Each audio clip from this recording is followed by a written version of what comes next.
Buenas noches. Hoy vamos a tratar responsabilidad por el hecho propio. Les recuerdo que es conveniente que trabajemos con el Código Civil y Comercial, con el programa de la cátedra y con el libro de la cátedra y aquellos otros títulos que son recomendados por nuestra cátedra. Nosotros ya hemos visto hasta aquí las generalidades del sistema de responsabilidad civil en el Código Civil y Comercial. Ahora veremos las llamadas tipologías de la responsabilidad civil. Esto es, la responsabilidad por el hecho propio, la responsabilidad por el hecho de tercero, la responsabilidad derivada de la intervención de cosas y de ciertas actividades. Como así también veremos las responsabilidades especiales. En el artículo 1749 del Código Civil y Comercial encontramos la responsabilidad directa. Veremos que también estamos hablando de una responsabilidad subjetiva. El artículo nos dice que quien incumple una obligación, se refiere a una obligación preexistente, u ocasiona un daño injustificado por acción u omisión, es responsable directo porque una persona debe dar cuenta de las consecuencias de sus actos, de las consecuencias de su propia autoridad. Y cuando hablamos de que un sujeto debe responder por su conducta, estamos hablando que pudo haber obrado con culpa, con dolo, tanto en la acción como en la omisión.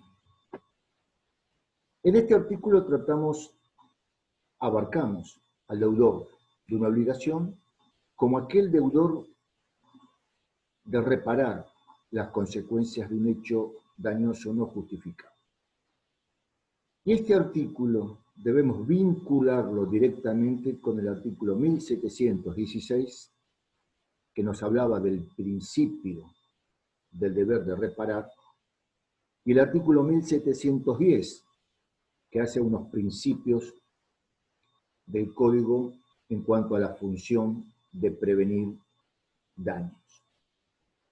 Como así también tiene una vinculación directa con el artículo 1717 de la antijuricidad. Habíamos visto en el artículo 1716, cuando hablábamos del deber de reparar, que la violación del deber de no dañar a otro o el incumplimiento de una obligación existente da lugar a la reparación del daño causado. Y también, cuando hablamos de antijuricidad, nos referíamos a toda acción u omisión que cause un daño a otro, es antijurídica si no está justificada. En este conjunto de artículos lo que estamos viendo es que el sujeto, por la conducta desplegada, por ese accionar, por esa plena voluntad y ocasiona un daño injustificado, deberá hacerse cargo de las consecuencias. Ahora, ¿cómo determinamos nosotros la autoría material del sujeto al cual nosotros hacemos responsable de esa conducta dañosa? Nosotros cuando hagamos un juicio de reproche, la reprochabilidad de la conducta, tenemos que relacionar la conducta con el daño ocasionado. Entonces nos estamos rigiendo por las normas generales establecidas para la relación causal. Nosotros hemos visto que el nexo causal o la relación causal es ese vínculo, esa relación directa entre el hecho, que en este caso estamos hablando de una conducta, y el daño resarcible. Pero también nos referimos a una relación indirecta entre el daño resarcible, el daño ocasionado, y los factores de atribución. En este caso, estamos hablando de los factores subjetivos de atribución de responsabilidad. Estamos imputando al sujeto haciendo uso de los factores de atribución de tipo subjetivo. Culpa o dolo. Entonces, aplicando las normas generales establecidas para esa relación causal, podremos demostrar, cuando hacemos ese juicio de reprochabilidad, podremos demostrar que el accionar, la conducta desplegada por ese sujeto es lo que ocasionó los daños. Y aquí nos estamos refiriendo a la función de la teoría de la causalidad adecuada. Ahora bien, además de aplicar las normas generales de la relación causal, tenemos que combinarlas también con los eximentes del nexo causal. Nosotros, cuando hablamos de la causalidad adecuada, estamos hablando de las consecuencias ocasionadas por la conducta del sujeto.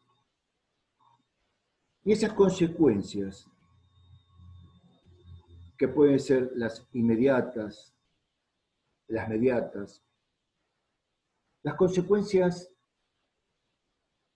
casuales de la conducta, estamos hablando de la amplitud de la reparación integral del daño ocasionado. Ahora, nosotros nos referimos a una responsabilidad directa, a una responsabilidad de tipo subjetiva. Estamos diciendo el sujeto debe hacerse cargo de su autoría, de su conducta. Pero ¿cómo se exime el sujeto de la responsabilidad de reparar los daños ocasionados? El artículo 1729 nos habla del hecho del damnificado. Aquí, la responsabilidad del sujeto puede ser excluida o limitada, conforme a la incidencia del hecho del damnificado. La incidencia del hecho del damnificado, estamos hablando del accionar, de la conducta de la víctima. Y estamos concretamente refiriéndonos a que en esa producción del daño, el damnificado, la víctima, ha tenido parte o una culpa total. Es decir, si la víctima causara su propio daño total o parcialmente, bastaría que el hecho del damnificado interrumpa el nexo causal. Y al interrumpirse el nexo causal, estamos eximiendo de responsabilidad al sujeto. Por lo tanto, el hecho de la víctima puede eximirnos total o parcialmente de la responsabilidad. En este caso, habría una culpa compartida, habría culpa de la víctima total o parcial. Otro eximente de responsabilidad para el sujeto es caso fortuito o fuerza mayor. El artículo 1730 hace una definición del caso fortuito. Es el hecho imprevisible que de ser previsto es inevitable. Hoy, el Código Civil y Comercial unificado no hace una distinción. Son sinónimos, caso fortuito y fuerza mayor. En el Código Civil de Vélez Sarsfield, el caso fortuito era un hecho natural, un acontecimiento natural, un evento de la naturaleza. En cambio, la fuerza mayor era un evento, un hecho con intervención de las personas, con intervención del humano. Por eso que en el Código de Vélez Sarsfield, cuando hablábamos de fuerza mayor, nos referíamos a decisiones que podía tomar el Estado,